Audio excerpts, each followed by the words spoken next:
मेरा नाम आरुषि है। ये कहानी मेरी बेटी अदिति और उसकी ज़िंदगी पर है। मैं बिजनौर के एक छोटे से कस्बे के रहने वाली हूँ। जब मैं विधवा हुई तो मेरे माँ बाप ने मेरी दूसरी शादी कर दी। एक ऐसे व्यक्ति से कर दी जिसका पहले से ही एक बेटा था और मेरे पास भी एक बेटी थी। अब मेरा बेटा और बेटी एक ही कमरे में सोते थे, मगर सुबह उठाते ही मेरी बेटी बैठ के चादर दिन प्रतिदिन चेंज कर देती। फिर मुझे चुप चुप कर पुरानी चादर धोती और खुद नहाने चली जाती। कई बार तो मेरी बेटी बेहोश भी हो जाया करती थी। वो दिन बहुत कमज़ोर होती जा रही थी।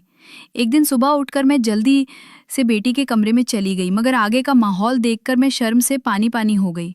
दिल से एक यही बात निकली कि भगवान ऐसा मंजर कभी किसी माँ को ना दिखाएं, क्योंकि वो मेरी बेटी और बेटा मैं शादी के 2 साल बाद ही विधवा हो गई थी। उस वक्त मेरी उम्र 18 साल थी, क्योंकि मेरे माँ बाप ने मेरी शादी 16 साल की उम्र में ही कर दी थी।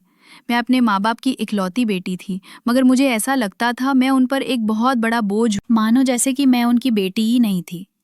मेरे पैदा होने के बाद ही मेरी माँ कोई खुशी नहीं देख पाई थी और मेरे पिता, उनको तो बेटे की बहुत चाहत थी। इसीलिए वो मुझे नापसंद करते थे और हमेशा ही मुझे अलग रहते थे।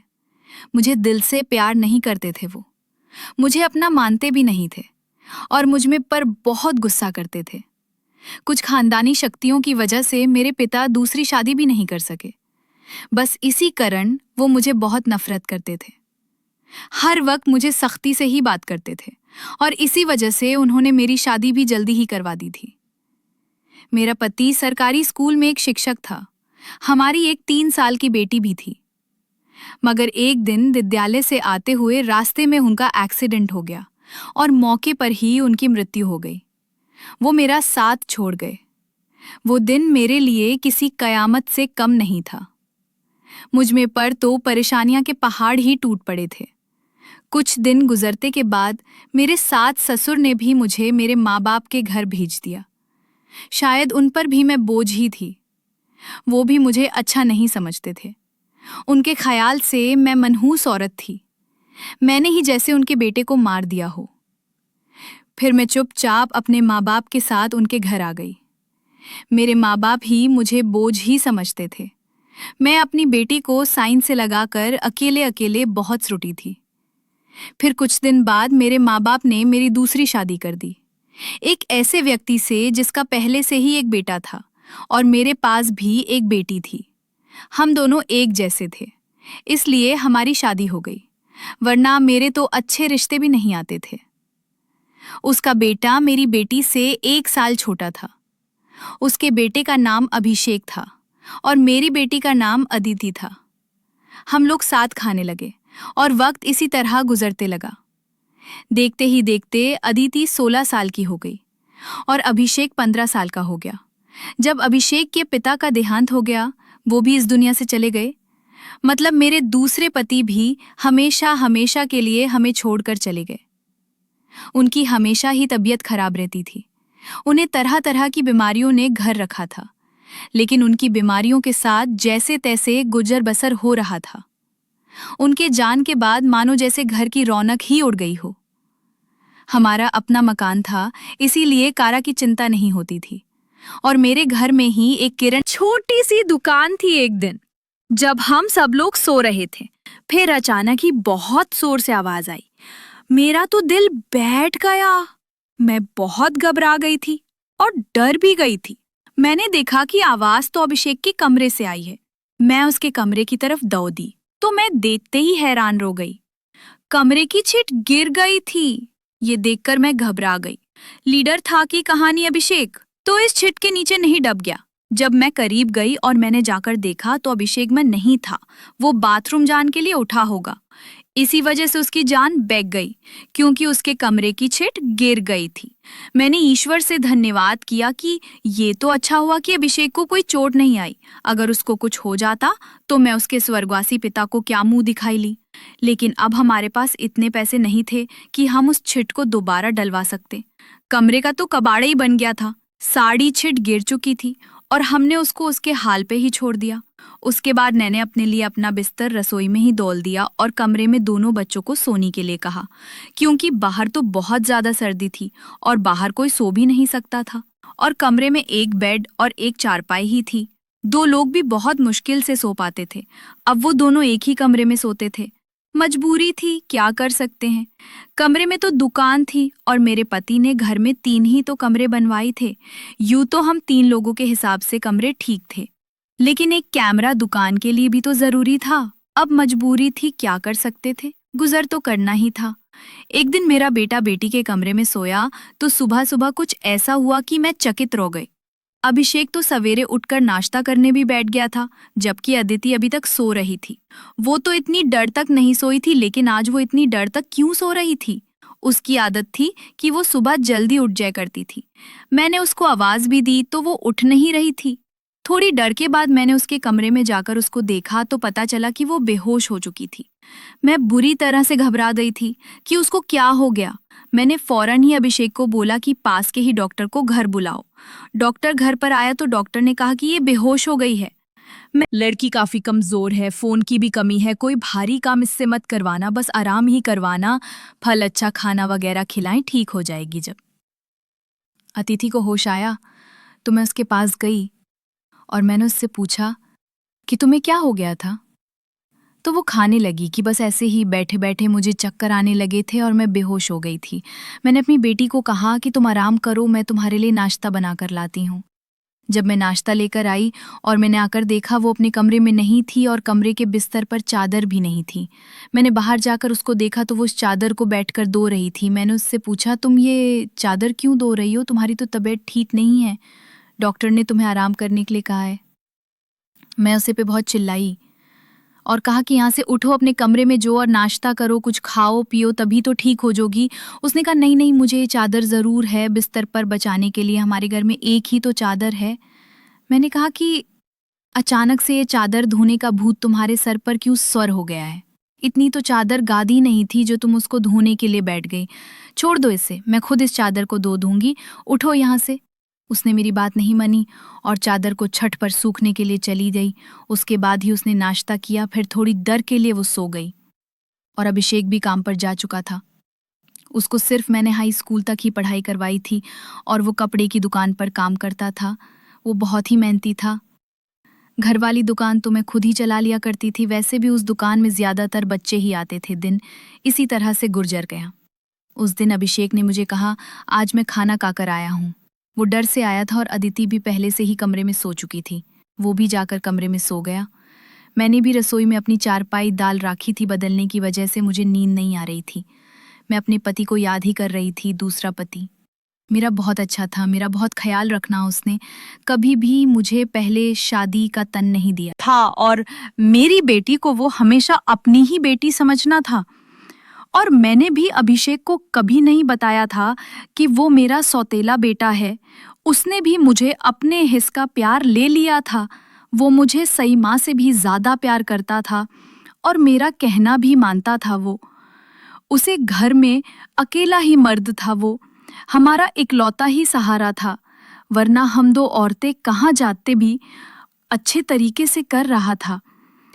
मैंने उसे कहा भी था कि वो आगे की पढ़ाई प्राइवेट पढ़ ले, क्योंकि अगर उसके पास कोई अच्छी डिग्री होगी तो नौकरी भी अच्छी मिल जाएगी। वो मेरी बात मान लेट था सुबह सुबह। फिर से कुछ ऐसा हुआ कि मैं हैरान रह गई।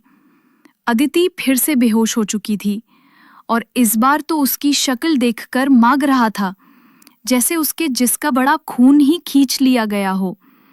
वो बिल्कुल पीली पड़ गई थी। फिर मैंने डॉक्टर को बुलवाया। डॉक्टर ने वही बात कही कि मैंने आराम करने को कहा था इसको, खाने में क्या खिलाया था आपने? मैंने उनको सारी बात बताई। मैंने कहा कि वही दाल सब्जी खिलाई थी और फल भी खिलाए थे, पूरा दिन कोई काम भी नहीं करवाया था। तो डॉक्टर ने कहा कि दोबारा से कैसे इतनी कमजोरी हो गई? आप इस बात को सीरियस लीजिए, नहीं तो आपकी बेटी की जान को खतरा हो सकता है, क्योंकि इस तरह से अचानक बेहोश हो जाना और कई घंटा तक बेहोश रहना कोई मामूली बात नहीं। डॉक्टर ने शक्ति से सारी बात बताई और कुछ देर बाद वो चले गए। फिर जब अदिति को होश आया तो मैंने उससे कहा कि तुमने फिर से अब कोई काम किया तो मुझे बड़ा कोई नहीं होगा, लेकिन थोड़ी देर बाद जब मैं उसके कमरे में दोबारा गई तो मैं ये देखकर हैरान हो गई कि वो क्या कर रही है। वो तो फिर से बेड की चादर को दूर रही थी। इस बार मैं उसे दूर से देख रही थी, क्योंकि जो भी वो कर रही थी वो सब कुछ मामूली नहीं था। वो बेहोशी से उठकर चादर को धोना शुरू कर देती थी। ये सब क्या हो रहा था? वो ये सब क्यों कर रही थी? जब से मेरे बेटे ने उसके कमरे में सोना शुरू किया था, तभी से वो ऐसा कर रही थी, और बेहोश भी तभी से हो रही थी। अभिषेक उसके लिए था तो सौतेला वही, लेकिन बचपन से दोनों एक साथ ही पल्ली बड़े हैं। उन दोनों में तो सेज भाई बहनों जैसी मोहब्बत थी। फिर ऐसा क्या हो रहा था? मेरी बेटी की तबीयत दिन ब दिन क्यों खराब होती जा रही थी? मैं रोटी और सोचती रहती कि ये सब कुछ क्या हो रहा है। एक औरत कमजोर तब होती है जब वो बच्चे पैदा करती है तो उसके अंदर बिल्कुल भी ताकत नहीं रहती, लेकिन जवान लड़कियां यूं बेहोश होने लगे, ये तो कोई नॉर्मल बात नहीं थी। दूसरे ही दिन उसने चादर धोकर छत पे सूखी। वो आसपास भी उसे ही देख रही थी कि जैसे मैंने उसे देखा तो नहीं है। मैं रसोई की खिड़की से ये सब कुछ देख रही होगी। मैंने भी उसको ऐसा एहसास नहीं होने दिया जैसे मैं उसको देख रही हूँ। लेकिन मेरी बेटी क्या कर रही थी? वो फिर से बिस्तर पे आकर लेट गई और उसने अपने ऊपर वाली चादर को और लिया ताकि मुझे कुछ पता ना चले नीचे वाली चादर है या नहीं, ये मुझे नहीं पता था। मैंने उसको नाश्ता करवाया और दवाई दी। दुकान अच्छी नहीं चल रही थी। हमारी दुकान पे कोई बड़ा ग्राहक नहीं आता था, सिर्फ बच्चे ही गोलियां और टॉफियां लेने आते थे, जो 5-10 रुपए दे के चले जाते। इसी तरह से तो कम नहीं चलने वाला था। मैं बहुत परेशान थी, लेकिन ये बात मैंने अपने बच्चों को कभी नहीं बताई। अभिषेक को भी कुछ नहीं बताया, क्योंकि वो पहले से ही नौकरी कर रहा था। अब अगर ऐसे में ये बात बता देती तो वो और भी ज़्यादा परेशान हो जाता। लेकिन मैं खुद बहुत परेशान हो गई थी। ऊपर से डॉक्टर ने कहा था बेटी को अच्छी चीज़ें खिलाओ, लेकिन घर में तो दाल रोटी के भी पूरे पैसे नहीं हो रहे थे। घर का खर्चा करना बहुत मुश्किल हो रहा था।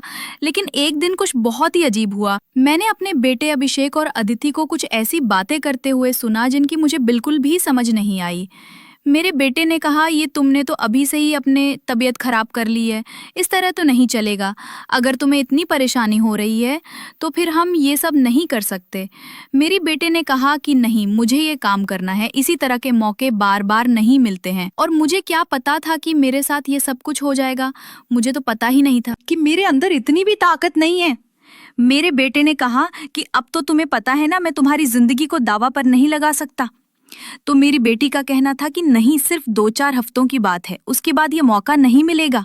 ये सब क्या हो रहा था? मुझे कुछ समझ नहीं आ रहा था। ये दोनों क्या बातें कर रहे हैं? एक दिन तो मैंने कुछ ऐसा देखा जिसको देखकर मैं रह गई। सुबह सुबह ही मेरी बेटी ने चादर को फिर से धोकर छत पर सूख दिया, और वो एक तरफ खड़ी होकर उल्टी कर रही थी। मैंने कहा कि क्या हो गया है तुम्हें? वो घबरा गई और खाने लगी कि अचानक से मेरा दिल खराब हो गया। मैंने कहा, क्या मतलब है इस बात का कि दिल खराब हो गया तुम्हारा? क्या कह रही हो तुम ऐसा? और चादर को बार बार क्यों धोती हो? क्या छुपा रही हो मुझे? अगर मुझे पता चला कि तुमने कोई ऐसी वैसी हरकत की है जिससे मेरी और तुम्हारे आपकी इज्जत दानव पर ग गई, तो मैं तुम्हें कभी माफ नहीं करूंगी। मेरी बेटी हैरान हो गई। उसने कहा, माँ, आप किस तरह की बातें कर रही हैं? ऐसा कुछ नहीं है जैसा आप सोच रही हैं। लगता है आज आपने कोई फिल्म अच्छी है या किसी ने आपके कान मेरे खिलाफ भर दिए हैं, जो आप इस तरह की बातें कर रही हैं। मैं ऐसा क्यों करूंगी? और अगर मैंने इस चादर को धो दिया है तो क्या हो गया? चादर गांदी हो गई थी, बस इसीलिए धो दिया। आपको कुछ पता है कि कई दिन से मेरी तबीयत खराब है, तो दवाई खाने की वजह से मेरे पेट में भी खराबी हो रही है। अगर मुझे उल्टी आ गई तो इसका और कोई मतलब नहीं है। मेरी बेटी मुझे इस तरह से बात कर रही थी। मैंने उसके मुंह पर थप्पड़ दे मारा और वो जमीन पर गिर गई। तभी अचानक अभिषेक भी आ गया। उसने कहा कि माँ, आप ये क्या कर रही हैं?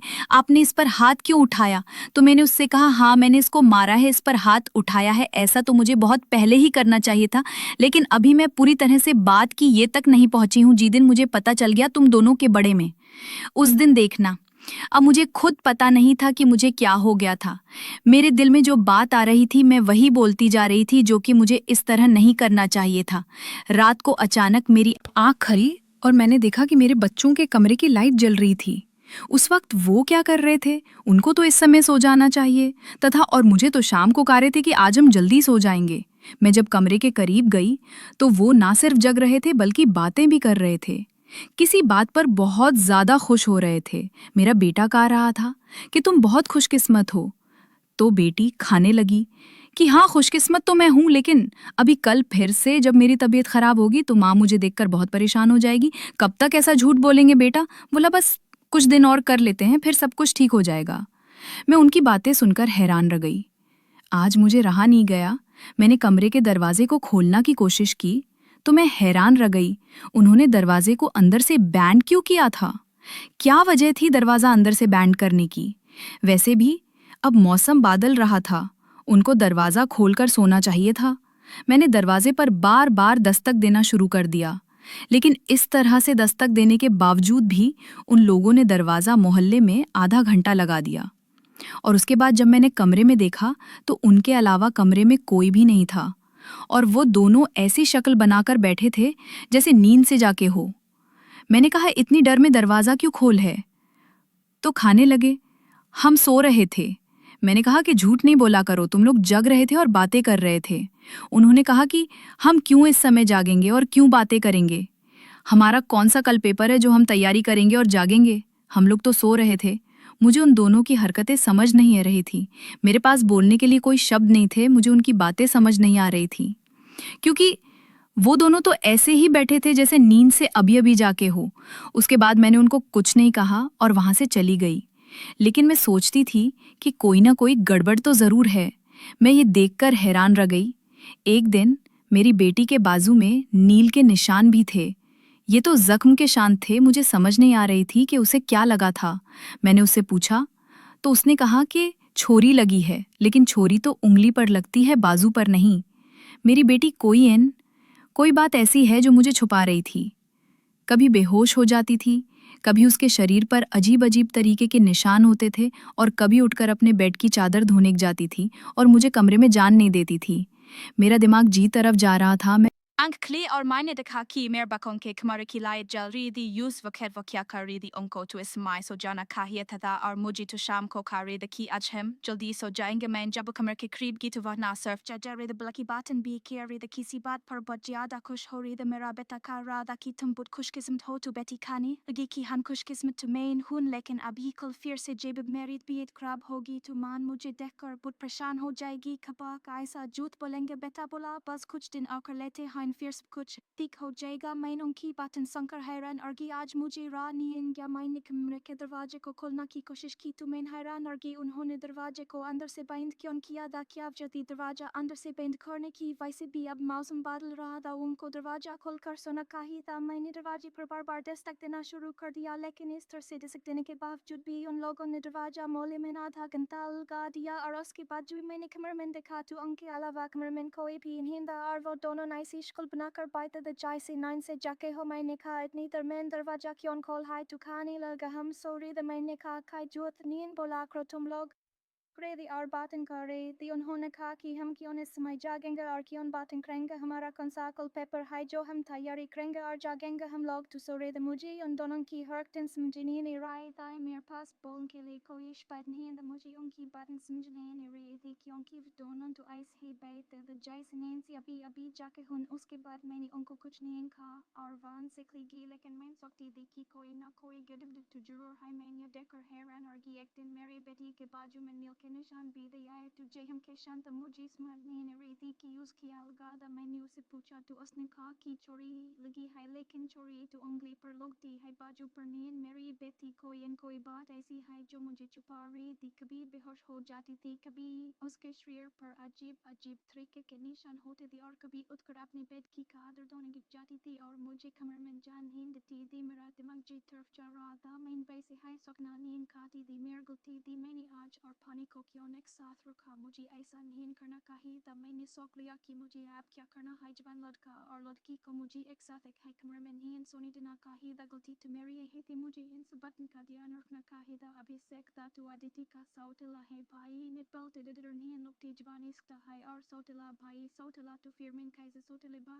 बचपन को एक साथ एक ही कमरे में सुला रही थी। ये मेरी यही गलती थी जब भी हम ही बकौन पर ध्यान ही देंगे परेशानियां तो पैदा ही होगी। अच्छी बुरी बन का ध्यान तो हमें ही रखना होता है। पैसे तो नादान होते हैं और नादानी में ही बहुत सारे गलतियां कर बैठते हैं। जैसे जैसे विकार मेरे दिमाग में नहीं रहती। अगर ये सारी विकार शी होगी तो फिर सरकार सुर मेरा ही होगा। मैंने अपनी बेटी और बेटी पर नजर रखी थी। एक दिन मेरा बेटा बेटी को कोई चिल्ला कर दे रहा था। मैं चुप कर उनकी बातें सुनने लगी। उसने कहा कि ये तुम्हारी दवाई है इस परेशानी के लिए। ये दवाई ले लो तो सब कुछ ठीक हो जाएगा। उसने मेरी बेटी को चुप कर वो गोलियां दी। मैं परेशान होगी किस चीज की गोलियां उसको दे रहा है। आखिर ऐसी क्या बात है जो परेशानी है दोनों हल करना चाहते हैं। और उसके बाद मैं मुझे नींद पीता और ये बात मैं कुछ अजीब से क्यों गई थी। मेरी बेटी ने भी दवाइयां फोन से पकड़ लिया और उनको अपने दुपट्टे के फ्लू में छुपा लिया। बेटे ने कहा कि रात को सोने से फ्लिका लेना तो फिर अगले दिन तुम बेहोश बिल्कुल भी नींद होगी। और 2-3 दिन तक तो मेरी बेटी वाकई बेहोश नींद हुई थी। लेकिन उसके बाद शायद उसकी वो गोलियां खत्म होगी और एक दिन बाद फिर से मेरी बेटी बेहोश होगी थी। मेरा बेटा भी घर पर नींद था। इसीलिए मैंने आज फायदा उठाने के में सोचा। मैंने वो कादर बहुत ही होशियारी से बेटी के नींद से कीन ली और उसको तरीके से करके अपने कमरे में ले आई। मुझे खोल कर देखना था कि इस पर ऐसा क्या लगा होता था जिसकी वजह से मेरी बेटी सब बताते हाइयों से दोना शुरू कर देती थी और यहाँ तक कि अपनी बीमारी कभी ख्याल नहीं करती। जब मैंने कादर को खोल कर देखा तो फिर तो मुझे कुछ नजर नहीं आया। लेकिन जब मैंने ध्यान से देखा तो ये देखकर मैंने हैरान रह कि ये से कादर पर सफेद सफेद बाल थे और पूरी कादर बालों से भरी हुई थी। मुझे इसमें नहीं आई किस चीज के बाल है क्योंकि ये बाल बिल्कुल सफेद और छोटे छोटे बाल थे। मैं हैरान होगी लेकिन मुझे ये बात समझ नहीं आई। मैं सोचती रही कि ये सब कुछ क्या हो रहा है। मैं बेटी और बेटी की हरकतन पर नजर रख रही थी इसलिए सब कुछ अपने दिमाग में सोच रही थी। लेकिन मैं किसी नतीजा पर नहीं पहुंची थी। तब तक मेरी बेटी को ये तक हो गया कि कादर मैंने देख ली है तो वह मेरे पास आकर बैठ गई और कुछ अजीब सी घबराई हुई नजर आने लगी। उसके बाद मैंने उसे पूछ लिया कि क्या बात है क्यों परेशान रही हो। तो उसने कहा कि मान वो कादर खान है। तो मैंने उसे कहा कि तो मैंने दो घर डाल दी है। ये घर मेरे पास से जान लगी तो मैंने उसका हाथ पकड़कर उसे रोक लिया। आंख खली और मैंने देखा कि मेरे बच्चों के कमरे की लाइट जल रही थी। उसे वक्त वह क्या कर रहे थे? उनको तो इस समय सो जाना चाहिए तथा, और मुझे तो शाम को कह रहे थे कि आज हम जल्दी सो जाएंगे। मैं जब कमरे के करीब गई तो वह न सिर्फ जग रहे थे बल्कि बातें भी कर रहे थे। किसी बात पर बहुत ज्यादा खुश हो रहे थे। मेरा बेटा कह रहा था कि तुम बहुत खुशकिस्मत हो। तो बेटी खाने लगी कि हाँ, खुशकिस्मत तो मैं हूँ, लेकिन अभी कल फिर से जब मेरी तबीयत खराब होगी तो माँ मुझे देखकर बहुत परेशान हो जाएगी। कब तक ऐसा झूठ बोलेंगे? बेटा बोला, बस कुछ दिन और कर लेते हैं, फिर सब कुछ ठीक हो जाएगा। मैं उनकी बातें सुनकर हैरान रह गई। आज मुझे रहा नहीं गया। मैंने कमरे के दरवाजे को खोलने की कोशिश की तो मैं हैरान रह गई। उन्होंने दरवाजे को अंदर से बैंड क्यों किया था? क्या वजह थी दरवाजा अंदर से बैंड करने की? वैसे भी अब मौसम बादल रहा था, उनको दरवाजा खोलकर सोना चाहिए था। मैंने दरवाजे पर बार बार दस्तक देना शुरू कर दिया, लेकिन इस तरह से दस्तक देने के बावजूद भी उन लोगों ने दरवाजा मोहल्ले में आधा घंटा लगा दिया। और उसके बाद जब मैंने कमरे में देखा तो उनके अलावा कमरे में कोई भी नहीं था और वह दोनों ऐसी शक्ल बनाकर बैठे थे जैसे नींद से जाके हो। मैंने कहा, इतनी डर में दरवाजा क्यों खोले? तो खाने लगे, हम सो रहे थे। मैंने कहा कि झूठ नहीं बोला करो, तुम लोग जग रहे थे और बातें कर रहे थे। उन्होंने कहा कि हम क्यों इस समय जागेंगे और क्यों बातें करेंगे? हमारा कौन सा कल पेपर है जो हम तैयारी करेंगे और जागेंगे? हम लोग तो सो रहे थे। मुझे उन दोनों की हरकतें समझ नहीं आ रही थीं। मेरे पास बोलने के लिए कोई शब्द नहीं थे। मुझे उनकी बातें समझ नहीं आ रही थीं, क्योंकि वह दोनों तो ऐसे ही बैठे थे जैसे नींद से अभी अभी जाके हों। उसके बाद मैंने उनको कुछ नहीं कहा और वहां से चली गई। लेकिन मैं सोचती थी कि कोई ना कोई गड़बड़ तो जरूर है। मैं यह देखकर हैरान रह गई। एक दिन मेरी बेटी के बाजू में नील के निशान भी थे। यह तो जख्म के शान थे। मुझे समझ नहीं आ रही थी कि उसे क्या लगा था। मैंने उससे पूछा तो उसने कहा कि छोरी लगी है, लेकिन छोरी तो उंगली पर लगती है, बाजू पर नहीं। मेरी बेटी कोई एन कोई बात ऐसी है जो मुझे छुपा रही थी। कभी बेहोश हो जाती थी, कभी उसके शरीर पर अजीब अजीब तरीके के निशान होते थे और कभी उठकर अपने बेड की चादर धोने ग जाती थी और मुझे कमरे में जान नहीं देती थी। मेरा दिमाग जी तरफ जा रहा था। मैं वैसे ही सोचना नहीं चाहती थी। मेरे गलती थी। मैंने आज और पानी को क्यों एक साथ रखा? मुझे ऐसा नहीं करना चाहिए था। मैंने सोच लिया कि मुझे अब क्या करना है। जवान लड़का और लड़की को मुझे एक साथ एक ही कमरे में नहीं सोने देना चाहिए था। गलती तो मेरी ही थी। मुझे इन सब बटन का ध्यान रखना चाहिए था। अभिषेक था तो अदिति का सौतेला ही। भाई नित बदलते डर नहीं लगती। जवानी सकता है और सौतेला भाई, सौतेला तो फिर मैं कैसे सोते? ले भाई, बहन को एक साथ एक ही कमरे में सुला रही थी। ये मेरी ही गलती थी जब हम ही बच्चों पर ध्यान नहीं देंगे। परेशानियां तो पैदा ही होगी। अच्छी बुरी बटन का ध्यान तो हमें ही रखना होता है। बच्चे तो नादान होते हैं और नादानी में ही बहुत सारे गलतियां कर बैठने हैं। जैसे जैसे विचार मेरे दिमाग में ए रहे थे, अगर ये सारे विचार सही हो गए तो फिर सर का सर कसूर मेरा ही होगा।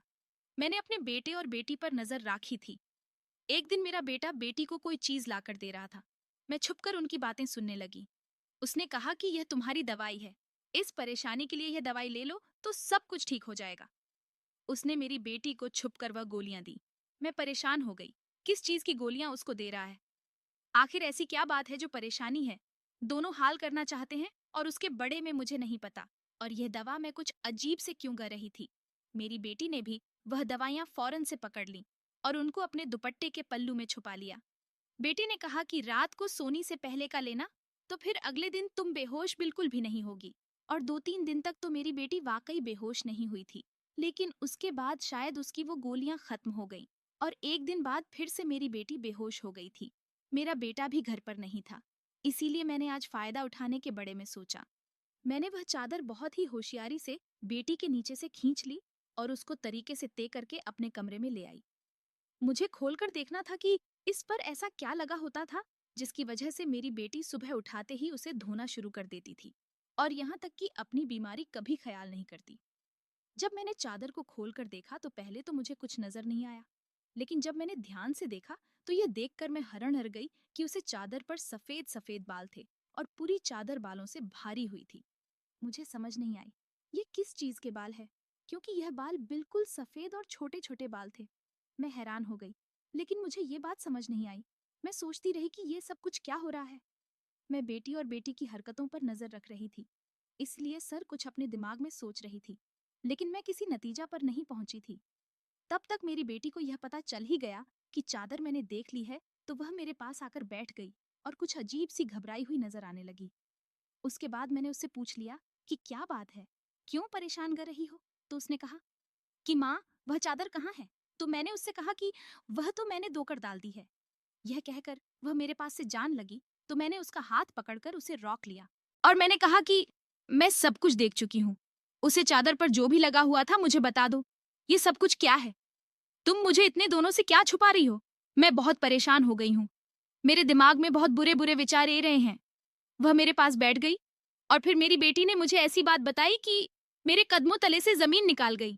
मेरी बेटी ने मुझे बताया कि माँ जैसा आप समझ रही है वैसा बिल्कुल भी नहीं है। दरअसल हमने देख लिया था कि इस घर के हालात अच्छे नहीं चल रहे। घर की दुकान भी नहीं चल रही थी और भैया भी कुछ खास पैसे नहीं काम रहे थे, लेकिन हमें ऐसा कोई कम नहीं मिल रहा था जो हम लोग कर पाते। फिर भैया के दोस्त ने उसको एक कम दिया। दरअसल उसने कुछ बहुत ही नकली किम के बिल्ली के बच्चे रखे हुए थे, जो कि 3 से की तादाद में थे, लेकिन उनको संभालना उसके बस से बाहर था। इसलिए उसने हमें उन बच्चों को संभालने का कम दिया और उसे कम के बहुत सारे पैसे दिए। दरअसल भैया भी पूरा दिन वही होते थे, लेकिन रात में भाई को आराम भी करना होता था, इसलिए उन बिल्ली के बच्चों को कमरे में ले आते थे और मैं उनको संभल लेती थी। उन्हीं के बाल सुबह चादर पर लगे हुए थे, जिसको मैं सुबह को धो देती थी, क्योंकि हमें पता था कि आपको इस तरह की चीज अच्छी नहीं लगती और हम आपको यह सब कुछ बताना भी नहीं चाहते थे। हम यह सब कम कर रहे हैं और मुझे बाद में पता चला कि मुझे बिल्ली के बच्चों से एलर्जी हो जाती है, जिसकी वजह से मैं सुबह को बेहोश हो जाती थी। भैया ने मुझे जो दवाइयाँ लाकर दी थी वो भी इसी चीज की थी, ताकि मेरी एलर्जी कम हो जाए। माँ भैया का वह दोस्त बहुत अमीर है और वह इस कम के हमें बहुत ज्यादा पैसे भी दे रहा था। वह हमें एक दिन के 1,000 रुपये दे रहा था और आज उन बच्चों का हमारे घर में आखिरी दिन था, क्योंकि अब वह उन्हें लेकर दूसरे शहर चला गया है और हमने इतने पैसे काम लिए हैं कि हम उसे कमरे की छत भी डलवा सकते हैं और घर का कुछ राशन भी ला सकते हैं। हमें पता है कि आपको पालतू जानवर पसंद नहीं है, इसीलिए हमने आपको यह बात नहीं बताई थी, लेकिन आपने तो ना जान हमारे बड़े में क्या क्या सोच लिया। हम पर इतना शक किया आपने। हमारे बड़े में जो बातें की वो हमारे दिल में तीर की तरह जाकर लगती थी। मैं जानती हूँ कि वह मेरा सौतेला भाई है, लेकिन वह मेरे सेज भाइयों से भी बढ़कर है। उसने हर बार सिर्फ हमारे बड़े में ही सोचा है, जबकि देखा जाए तो हम उसके क्या लगता है। उसका पिता तो इस दुनिया से जा चुका है और उसके अपने रिश्तेदार भी तो है, जो कि हमसे बहुत ज्यादा अमीर है। वो उनके साथ जाकर भी तो रह सकता है, लेकिन वह फिर भी हमारे साथ राहत है, क्योंकि वह हमें कभी अकेला नहीं छोड़ना चाहता। उसने हमेशा मुझे अपनी सही बहन ही मानना है उसने कभी मुझे कोई गलत बात नहीं की और वह हमारा साथ भी देता है, हमारे लिए बहुत कुछ करता है। पूरा दिन वह कम करता था। रात को मैं उसकी मदद करती थी। वह कहता था कि वह रात में भी यह सब कुछ कर लगा। दिन भर तो वह बेचारा मेहनत करता रहा था। इसलिए मैंने उससे कहा कि रात को तुम आराम किया करो, बच्चों को मैं देख लूंगी। इसीलिए मैं उसकी मदद कर रही थी। मुझे यह सुनकर बहुत ही ज्यादा अफसोस हुआ और मुझे खुद पर बहुत गुस्सा भी आ रहा था। मैंने अपने बच्चों के बड़े में क्या क्या सोचा। मैं अपने बच्चों के बड़े में जितना गलत सोच रही थी, मेरे बच्चे उससे भी कई गुना ज्यादा अच्छे हैं। इतनी गलत बातें मैंने उनके बड़े में सोची, जितनी मुझे सोचनी भी नहीं चाहिए थी। हमने यह बात अभिषेक को नहीं बताई। अदिति ने भी उसको कुछ नहीं बताया कि मुझे सारी बात का पता चल गया, क्योंकि अब यह कम वैसे भी खत्म हो गया था और मैं उसकी नज़रों में और ज्यादा गिरना नहीं चाहती थी। कुछ दिन बाद अभिषेक ने उसे कमरे की छत डलवा दी और अब हमारे घर का कैमरा भी ठीक हो गया था।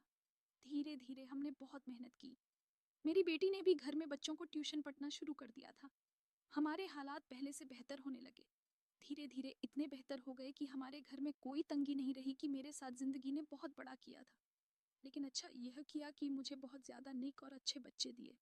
चाहे वो मेरे अपने थे या चाहे वो मेरे अपने थे या पराई, ईश्वर की कृपा से मेरे दोनों बच्चे बहुत ही मेहनती है और इस बात को समझते हैं कि अभी उनकी मेहनत के दिन है। हाथ पर हाथ रखकर नहीं बैठ सकते, क्योंकि उनके सर पर पिता का सैया नहीं था और मैं भी कुछ खास कर नहीं सकती थी। इस बात का उनको एहसास था और यह एक बहुत बड़ी बात है। ईश्वर की कृपा है कि अब सब कुछ ठीक हो गया। ऊपर वाले का लाख लाख शुक्र हुआ। जैसा मैं सोच रही थी वैसा कुछ नहीं हुआ, लेकिन ऐसा हो भी सकता था। अगर ऐसा होता तो मैं कहाँ जाती। बस आखिर में इतना कहना चाहूंगी, जो ऊपर वाला चाहता है होता वही है। मेरे बच्चे बहुत समझदार हैं और उनके दिल में कोई ऐसी बात नहीं है, लेकिन फिर भी मैं ऐसी माँ को नसीहत करूंगी, बच्चों के साथ के मामले में थोड़ी एहतियात जरूर करें और वह गलती ना करें जो मैंने अपने बच्चों के साथ की है। मुझे दोनों को एक कमरे में नहीं रखना चाहिए था, क्योंकि जो ना हुआ और वह हो भी सकता था, और अगर वह हो जाता तो सब कुछ खत्म हो जाता। मेरे बच्चे तो समझदार थे, शायद मेरे साथ इसीलिए ऐसा नहीं हुआ। अपने बच्चों का ध्यान रखें, उनकी जिंदगी पर भी ध्यान रखें और वह कब क्या कर रहे हैं इस बड़े में पूरी जानकारी रखें, और बच्चों पर प्यार करने के साथ साथ थोड़ी शक्ति भी रखें और वह क्या गलती कर रहे हैं क्या नहीं, इन सब बटन के बड़े में उनसे जानकारी लेते रहे। और इस बात का ध्यान रखें, जब बच्चे जवान हो जाए तो उनका बिस्तर अलग कर देना चाहिए। आपसे भी यही सब कहूंगी कि अपने बच्चों का ध्यान रखें। दोस्तों, उम्मीद करती हूँ आपको हमारी कहानी पसंद आई होगी। कहानी पसंद आई है तो वीडियो को लाइक करें, चैनल पर नए हैं तो चैनल को सब्सक्राइब करें और हाँ, नोटिफिकेशन बेल को जरूर दबे ताकि अगली अपडेट सबसे पहले आपको मिले।